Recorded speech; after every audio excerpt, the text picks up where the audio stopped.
గతేడాది జూన్లో లండన్లో మరణించి 30,000 కోట్ల విలువైన వారసత్వాన్ని వదిలి వెళ్లిన వ్యాపారవేత్త సంజయ్ కపూర్ ఆస్తులను సంరక్షించాలని ఆదేశించింది ఢిల్లీ హైకోర్టు. నటి కరీష్మా కపూర్తో ఆయనకు జరిగిన రెండో వివాహం ద్వారా కలిగిన పిల్లలు కియాన్, సమైరా, మూడో భార్య ప్రియా సచ్దేవకు మధ్య ఏర్పడ్డ వివాదం నేపథ్యంలో ఈ ఆదేశాలు జారీ అయ్యాయి.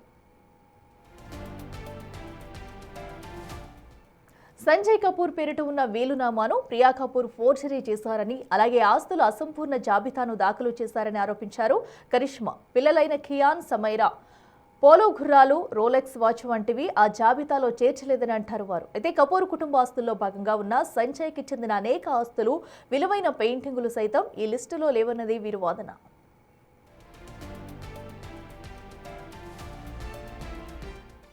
అందుకే సంజయ్ కపూర్ ఆస్తులు పరిరక్షించాలని, వాటిని దుర్వినియోగం చేయకూడదంటూ వాటిని అమ్మకుండా నిరోధిస్తూ మధ్యంతర ఉత్తర్వులను జారీ చేసింది కోర్టు.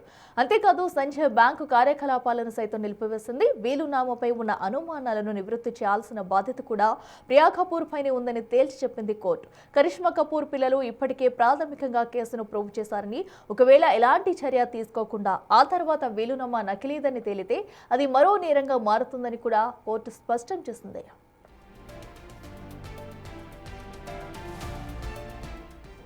ఇక ప్రియా కపూర్, సంజయ్ కపూర్ తల్లి రాణి కపూర్, అలాగే అతడి సోదరి మందిరా కపూర్ల మధ్య ఘర్షణలు కూడా ఉండటంతో ఈ తీర్పు ప్రాధాన్యత సంతరించుకుంది.